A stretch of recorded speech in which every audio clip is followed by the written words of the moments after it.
And I said to him, now you realize this is what I intend to do. And I will not accept unless you give me authorization. I want to try. He said, do you think we can do it constitutionally? I said, I doubt it. Do you think it can be done? I don't know. Do you think you can do it? I don't know, but I want to try. And he stared at me. He nodded his head and he says, well, then I authorize you to try. If you succeed, fine. I said, well, that's all I needed to hear. So I went home and I talked to my husband, Paul Wilson, to find out if he was all right with this. I assured him that I would come home to New York every weekend to visit with him, and he gave his consent. That night, I sat down on the couch with my daughter, Susanna, and I cried like I have never cried before. Oh, the overwhelming reason that made me accept was that I knew that if I did not walk through that door, it might be a long time, or maybe never, that a woman would be offered this same opportunity. My grandmother had taught me that when a door opens, you walk through it. You walk through it and you do the best you can, because it is the Lord's will for you. And I am so much the product of my grandmother. So I walked through that door, and I accepted. Well, my journey to the cabinet began back at Mount Holyoke College in South Hadley, Massachusetts, where I was studying chemistry. I found that I had a very good aptitude for scientific research. In my final semester there, I determined that I was going to take a very light course load. My professor thought otherwise, and I was taking this class then in sociology and economic theory and industry. Part of what we had to do was to go into factories and observe. What I saw in those factories was horrific. I found out that there was no regulation to the number of hours that these women and children were working. There were no safeguards in place to protect them, and if they were to be injured while working, there was nothing to support them. No recompense for them at all. And I thought this was wrong, absolutely wrong. But it wasn't until I heard a speech at my college by Florence Kelley, the social reformer, that I realized that this could be a vocation. It was something I was feeling called to do. I saw all this unnecessary poverty, unnecessary hardships in life, and I felt it was up to me to do something about it. After college, I went out to Illinois.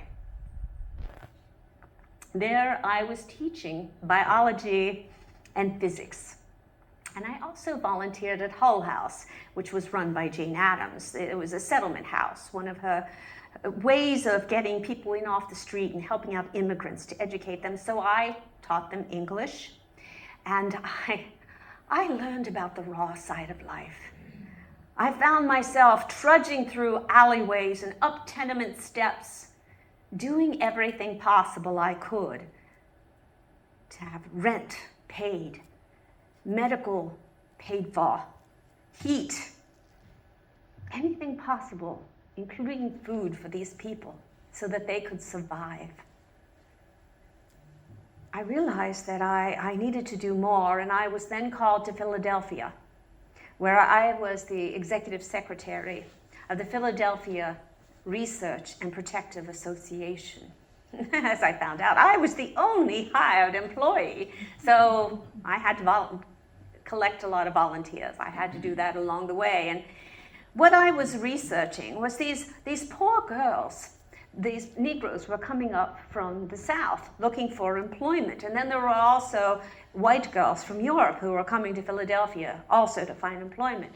But what was happening was that there were men who were hanging out at the docks and at the railway stations. And they were falling prey to them, where they were being robbed, they were being cheated, and they were being led into prostitution. These men were posing as employment agencies or as boarding houses. I even went undercover so that I could investigate, and I posed as one of these women that was seeking employment. And I collected all this data and information, and I wrote up a report, and I turned it in to the city government. And you know what happened? Nothing. You're exactly right. Nothing happened. Well, I had heard that there were threats to silence me, but I didn't take them seriously. One night, I was making my way home. It was dark. It was raining. And I realized I was being followed by two men. I hurriedly went around a corner, and as I did, I took my umbrella and I opened it up. And so when they turned the corner, I poked it out at them. And I recognized one of those men as one of those employment agency representatives. And I yelled out his name, and I started yelling for help. Well, windows flew up, lights went on, people were at their windows. I finally had witnesses to what was happening. The publicity and the public outcry was enough that changes started to happen. The police started going to the docks and to the railroad stations and clearing out any of these loitering men watching over these women that were arriving. We were able to shut down some of these unscrupulous boarding houses, and I worked with the city administrators to enact an ordinance that also regulated these boarding houses. But yet I realized I needed more education. I had had scientific education, but I really didn't have any in social work. So I enrolled in the Wharton School, part of the University of Pennsylvania, where I studied sociology and economics. Then I furthered my education by going to Columbia in New York City, where I, again, studied sociology and economics. My master's thesis was on child undernourishment in Hell's Kitchen, part of Manhattan that was very poor. Again, the things that I saw there were horrid. These children that were starving to death. Then I was hired by the Consumers League. And in that, I investigated.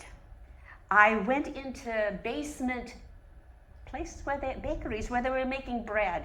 And in there, I saw cockroaches that would fall into the bread. I saw rats running around. I saw mold growing. These were the conditions that people's bread were being made in. I went into factories to look at their fire prevention and fire safety, and I would report on these. I also became in the suffrage movement. And I stood on street corners, on soapboxes, and I started giving my speeches, and people were yelling at me and throwing things at me, and I learned how to raise my voice over these hecklers to be heard, and also how to remain calm in the face of fierce and ugly opposition. Also about this time, I met a young man named Franklin Delano Roosevelt. I met him at a tea dance in Gramercy Park. I thought he was a spoiled aristocrat. He was always looking down his nose at people. But I really liked his wife, Eleanor. She has become a dear friend of mine. March the 25th of 1911 was the day that the New Deal was born for me. I was having tea at a friend's house on Washington, right next to Washington Square on Washington Place. And we heard the fire engines clanging, and we looked out the window. and we saw smoke billowing across Washington Square. So we made our way over to the Ash Building, and there, on the 8th, 9th, and 10th floors, was on fire. Just as we arrived, the women started jumping. Their hair, their clothes were on fire. They had no means of escape. The doors had been locked to prevent them from stealing or taking breaks. The fire escapes had collapsed. The elevators were not operational. The firemen, they tried, but the ladders would not reach them, nor the water from the hoses. They tried to catch them as they fell in the net, and they went clear through the netting. 146, mostly Jewish and Italian young women died that day. It is a day that changed my life, because I knew in order to make permanent changes, I had to do more than just patch up things. I had to work and align myself with politicians who made those laws to see permanent changes done. So I aligned myself with those who had like minds with me. They just so happened to be at Tammany Hall. Boss McManus backed me many times. Assemblyman Al Smith and Senator Robert Wagner I met when I was working on the 54-hour work week. I was lobbying for it in Albany. Women were made to work so many hours, and I was trying to get it limited to 54 hours in the state of New York. There was much opposition. It took a lot to get it through. At the end, all but the women in the canneries were given the 54-hour work week. It is better to get part of what you want than to throw it all in and then work incrementally to get the other things established. I learned through that. After the fire, there was a committee of safety that was formed in New York. They wanted Theodore Roosevelt to be the chairman, but he insisted that I be the chairman instead, the chairwoman. We had maintained a correspondence. I had been a representative of his. I had lobbied for him to become president. And so I became the executive secretary of that committee. Within 3 months, Robert Wagner, the senator, he had put through law to put in the New York State Industrial Commission. So I was loaned to them that I was their chief investigator, their lobbyist, their expert witness, and the secretary. I did all these things to try to uncover everything that had happened, not only in the Triangle factory fire, but also we investigated throughout the state of New York, factories. I learned that they were expecting us, these factory owners, to arrive through the trains. They had lookouts there to call them and let them know when we arrived.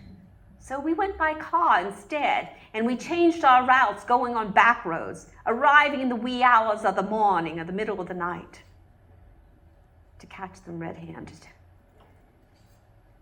I took along Al Smith and Senator Robert Wagner with me. We saw things such as children here in the middle of the night when they should be home in their beds, working alongside of their mothers. Al Smith tried to go down one of the fire escapes, and it was covered in ice. It was so high off the floor you could barely get to it, and it ended many feet above the ground. These are just some of the conditions that we found in these factories. So changes started being made in the state of New York by the laws that were now being implemented thanks to Senator Smith and Senator Wagner and Delegate Smith. They entered all these new laws so that New York became the leading state in the nation in labor laws. Well, now Smith became the governor. He named me to the Industrial Commission, the first woman. Oh, what an outcry that was. Labor thought that it should come from them. The employees thought it should be one of theirs. And of course, the fact that a woman was elevated to this lofty position did not go well. Men said they were going to resign. But Al Smith kept me. One of the things I remember doing was in Rome, New York. The copper miners had gone out on strike, and it had turned very violent. So I went to investigate to see what was happening there. One of those copper workers told me that they had a stash of dynamite. The mayor had called the governor and told him that they needed to have the police sent in to put down this strike. That copper worker told me if those policemen came, that they were ready to let off, to light all that dynamite. I immediately called the governor. I didn't say anything about the dynamite, but I told him that you have to call off the police. I will handle everything. We will get this solved without any more violence. And based on my recommendation, he did not send in the police. That copper worker came to me later, and he said that he had gone to the home of where all that dynamite was being stored and told the people there that they needed to throw it in the river because he had promised me that they would get rid of it if the police were not caught in. That is another one of the things I encountered. Then, several years later, when Franklin Roosevelt became the governor of New York, he appointed me as the Chief Industrial Commissioner. I was over the entire Department of Labor. Talk about an outcry. Before I had just been an underling, but now this was everything that I was to do.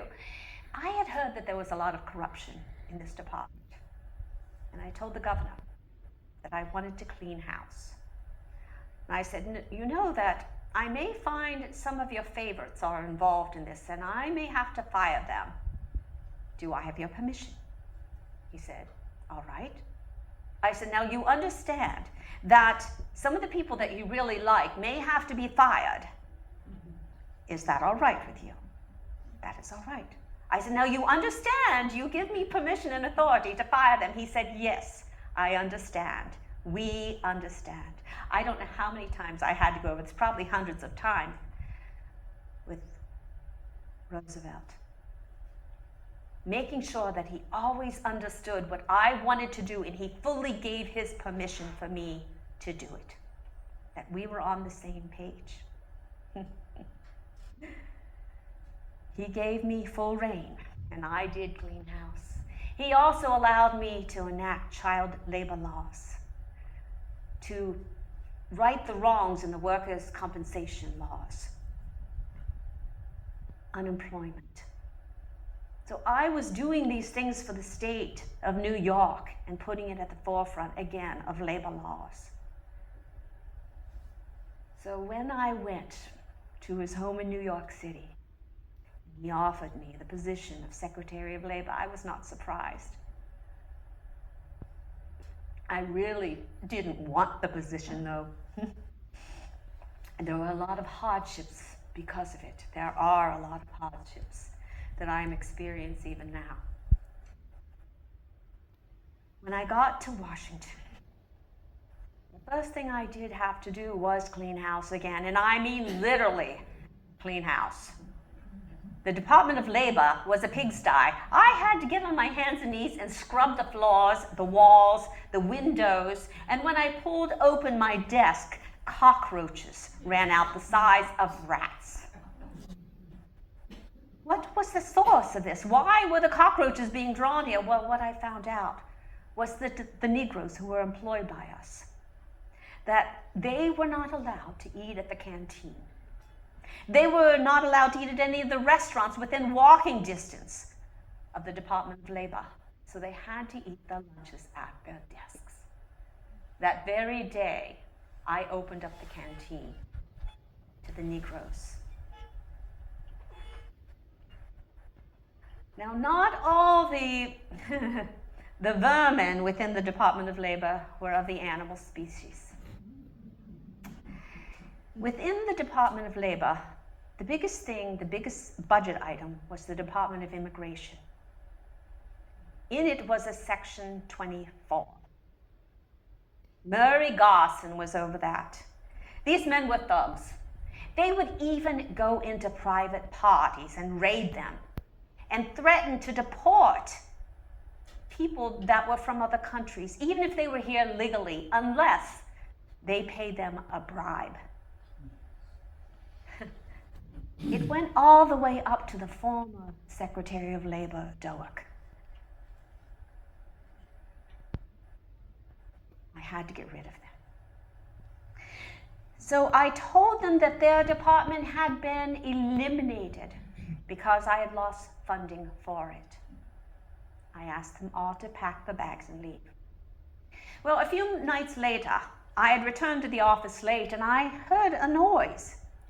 So I went up with the lowly God and I to investigate what was happening within the Department of Labor, and there we saw Murray Garson and some of his other thugs. They were going through the files, taking government property. I caught them red-handed. I said, "What are you doing and why are you here?" They said, "Oh, we came to collect our personal belongings." I said, "Put everything in your hands. Everything on the table stays. You come back during working hours if you are collecting your personal belongings." And I stared them all down until one by one they left. I was shaking. They didn't realize this because I thought, what is this one little old man and I going to do against them? Finally, only Murray Garson remained. I put out my hand and I said, "Your key." He gave it to me. Very reluctantly. The next day I had every single one of the locks changed at the Department of Labor. Now, my dismay was not just in having this corruption, but also in the fact that the Department of Labor really was ineffective. There was very little federal legislation on labor that was enforceable because every time we had tried to enact something, the Supreme Court found it unconstitutional. The prevailing thought was that anything to regulate labor interfered with the contract between the employer and the employee. Therefore, it was unconstitutional, so I had my work cut out for me. The very first week in Washington, there were some cooperators who came to the president. They were dismayed, and he really did not have time to listen to them because he was dealing with failing banks. So he sent them to me and Louis Howe.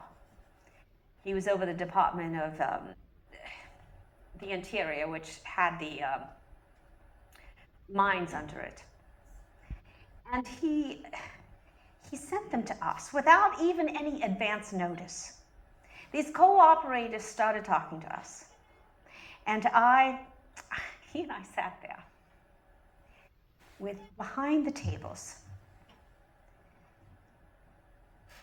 I think I said the wrong person. That was Harold Ickes. He and I sat there. We were like, solemn as owls, listening to these cooperators talk about all the things that were happening, how the mines were failing, and they wanted the government to take over the mines. We couldn't do that. So I had to keep encouraging them.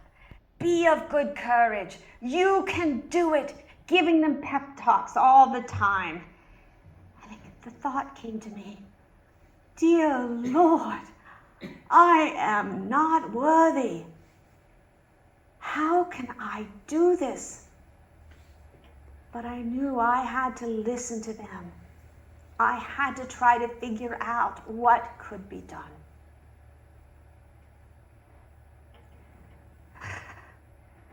They went away very happy because they had been heard. That's all they wanted, was to be heard and to be encouraged. Within the first 100 days of his presidency, 15 major landmark acts had been passed. Federal Emergency the Relief Administration. We did things to help shore up the banks, the farmers. And the very first relief was the CCC, the Civilian Conservation Corps. This was a brainstorm of President Roosevelt's. He loved the outdoors, and he thought that the young men should be put to work building bridges, building pavilions, and doing other things out in nature in the state parks. But he had no idea how to implement it. So he came to me, he said, I want this to be part of the Department of Labor.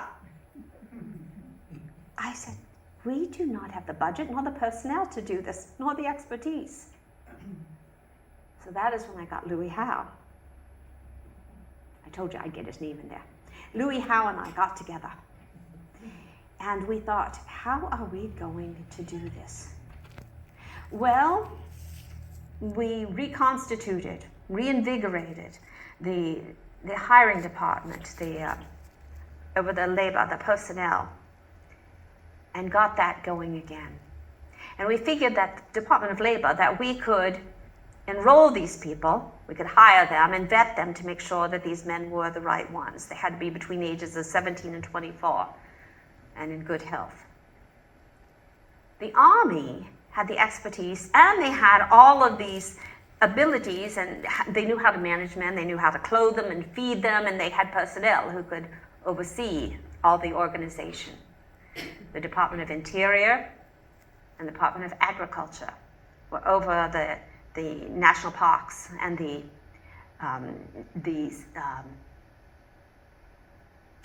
all the park systems and forests, so that they could then have the work for these men to do. So it was through this process that we began this, and I went to Congress and I testified on it. And I said, yes, I do believe it will be successful, and it has been very successful. These young men who had no opportunities, when we took office, 25% of the workforce was unemployed. Banks were failing. Drastic measures had to be enacted. So here were young men who wanted to work, but could not find work. There were Negroes and Indians also who had every door slammed to them, and we employed them. All these programs were enacted. One of them, the National Recovery Administration, headed by General Hugh Johnson. So I had to keep a very close eye on it. I like to go out into the field and see what is happening firsthand. So I knew that there had been disorganization and violence and strikes going on in Homestead, Pennsylvania, the steel workers there. So I went to see for myself what was happening. I talked to them, I went to their canteens, I went home with them, I heard their grievances, and I was not impressed at all by what I heard. So I held a meeting at 6 p.m., and I invited everybody to attend at the town hall. And I wondered why none of these workers that I had been talking to had shown up, until I realized that they were all congregated outside. I asked why they weren't inside the employers and the other people. And they said, oh, they're ruffians, they're thugs, they shouldn't be allowed in. So I went outside and I stood on the town hall steps and I started talking to them. And the mayor said, oh, you can't do that. We have a city ordinance that does not allow it. I said, well, I'll go talk to them over in the park then. They said, oh no, there's a city ordinance against that too. Well, in the distance, I spied an American flag. And I realized this was a post office, a federal building. I was a federal authority. So I led the steelworkers to that post office where we squeezed ourselves into it. and I heard them out. I heard how they felt that they had been abused, how they had been mistreated. And then I called in the next day at the meeting that we had, the workers, and I allowed them to give their side of the story too. It wasn't long before codes were enacted for them, working conditions, the ability to unionize eventually. So they had to be heard. Again, all they wanted was to be heard. Now, the NRA was to establish codes, which meant the hours that they would work, the conditions under which they would work, whether they could unionize or not. And every industry had the say into what was to happen. The NRA is no more. It was found to be unconstitutional. But in the short time that it was up and running, it did help and to bring about this change to get people employed who were not employed otherwise. Not just the young people like the CCC, the young men, but other people and artists and other workers. Now, because of all the attention and time spent on the NRA, the two things that I so much wanted to get enacted, the unemployment insurance and the old age pension, had fallen aside. So every other cabinet meeting, I made sure that I brought them up to keep them on the forefront of everybody's mind. Last June, the president came to me. He knew that the NRA had been helping him look good. But to be reelected, he would have to do more than that. And in all the speeches that I had given throughout the country promoting the NRA, I found the overwhelming thing that everybody was behind was some form of social, economic security. So Roosevelt, being the politician, knew that this was probably a good way of being reelected. He also knew that this was something that mattered to people. Because to him and to me, the government is about the people. We believe that it is the responsibility of the government to give its citizens the best life possible.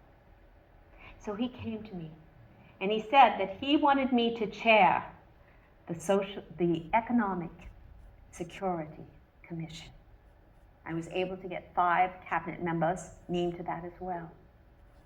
We had the task of coming up with a report, with legislation, to enact this economic security bill.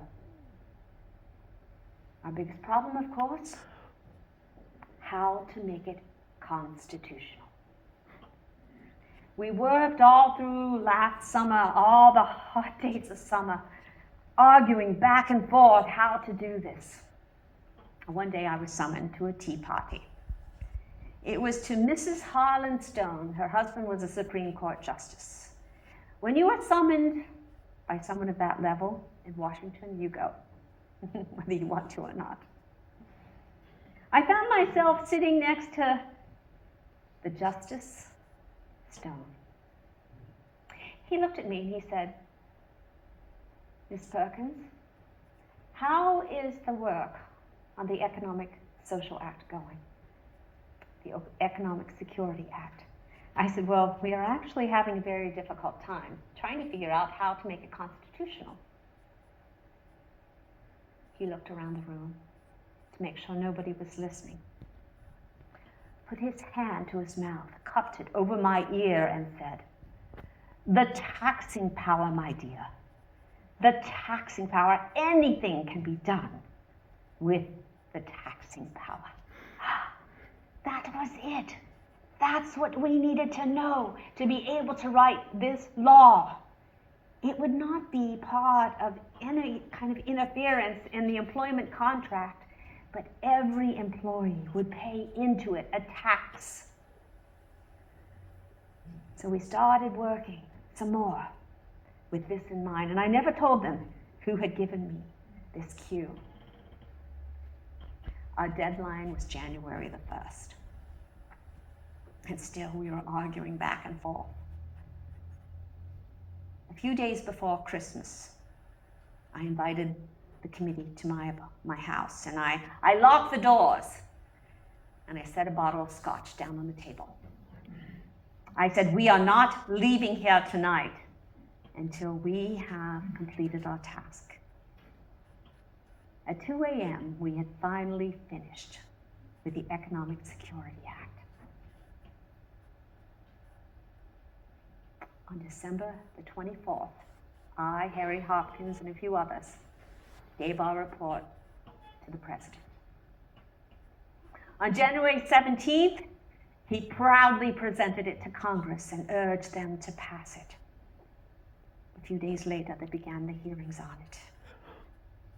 I went around stumping, making speeches of support, rallying up people to write to their congressmen.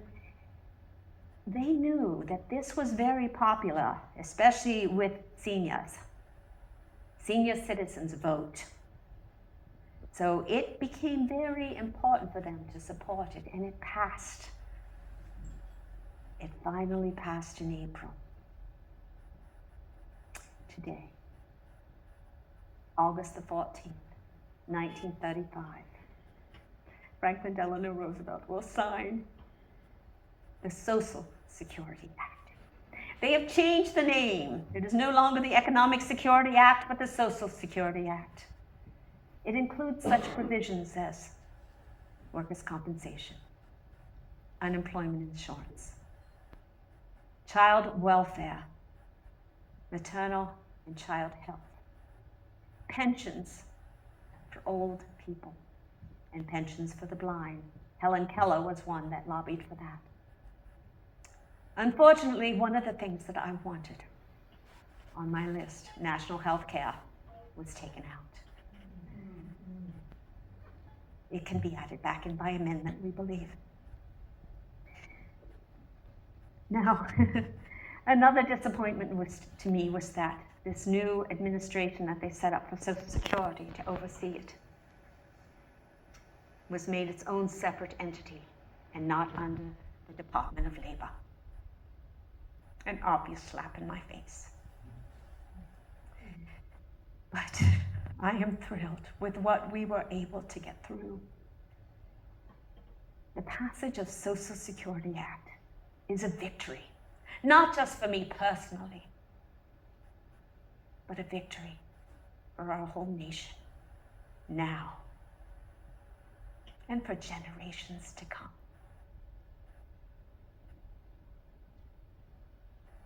Do you have any questions you would like to ask me?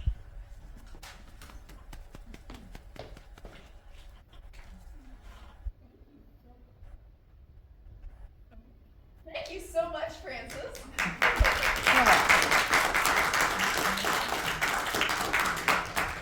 I'm going to pass the mic. If anybody has questions for Frances, not yet JoAnn, but Frances, raise your hand and I'll get the mic to you. But my first question, though, is are there specific examples of how your work influenced West Virginians? Well, there was this tunnel that was being built, and it was up near Hawk's Nest. I had heard reports that there were people that were dying from silicosis, but yet it was not being reported.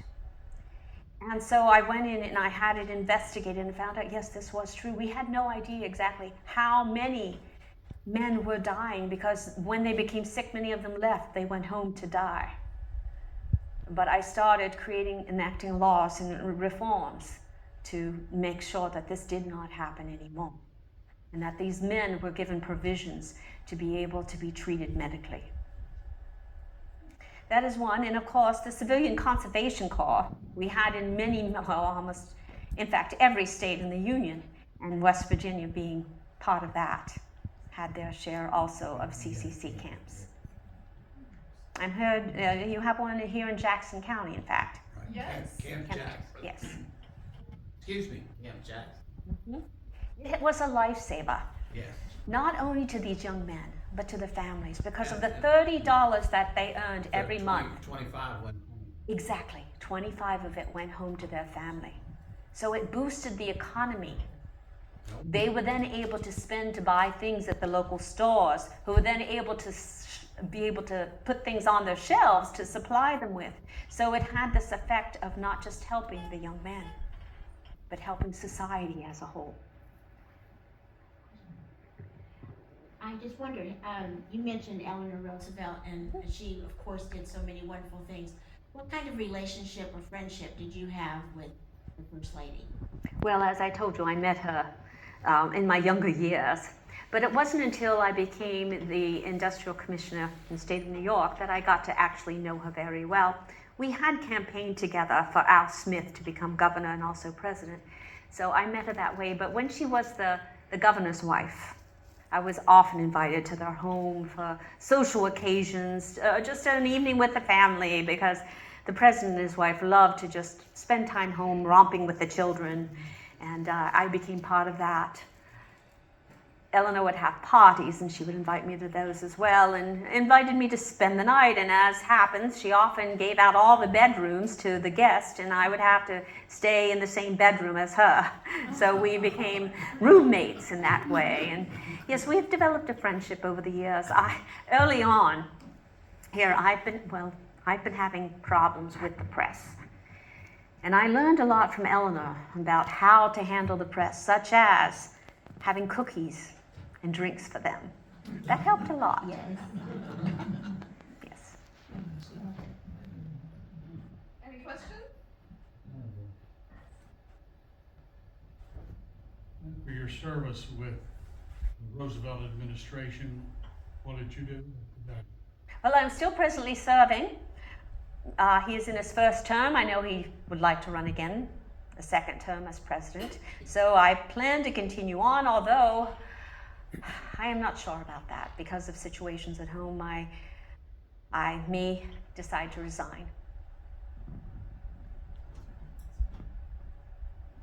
Could you tell me more about why the national health care didn't pass? It was not very popular. They thought that it was interfering again with people. The prevailing thought when I grew up was that people that were in poverty, it was their own fault. And some of that still lingered on, but it would have been very expensive as well. And as I said, it's more important to get things that we know can pass, that would be more popular, and things that would affect the older people, the ones that voted, the ones that were unemployed. These were the things that were more popular, able to pass, and that we hope to then be able to pass the national health care later by amendment. What do you think the impact has been that Social Security was not under the Department of Labor? Well, we haven't seen that yet because the bill has just been enacted. It's 1935, not till 1937 that people start paying into it. 1940 till they begin collecting from it. So we really can't see, or I can't tell you how it's going to affect people, but we believe it will provide that everybody needs a sense of security. Right now, poor people have no umbrella, nothing to catch them when they fall. They end up in poorhouses. And so this has got to be better. It has to be. The fact that it is not in the Department of Labor is a stab in the back, because I have worked for this my entire life. This is what I have put my energy and focus on. We will see how it plays out. I hope, well, the president has said I will be able to handpick those that are in charge of it. At least I can do that. You know why they stabbed you? I'm a woman. It is an incontrovertible fact that I am a woman.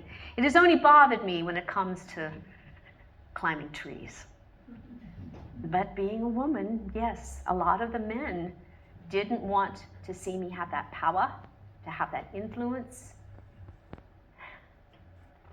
That is why.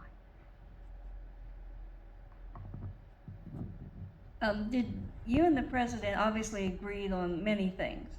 Were there ever times that you disagreed? General Johnson was one of those times I disagreed. I didn't trust him. I felt that he was not of the temperament for the position, and as it turned out, I was right. The man is a drunkard, a womanizer. He is not the appropriate man, and it failed. There were times he would not show up in his office for days at a time. He would be in the rehab center, drying out. He flew off the handle or he attacked people in the press. I was right. I was vindicated in that.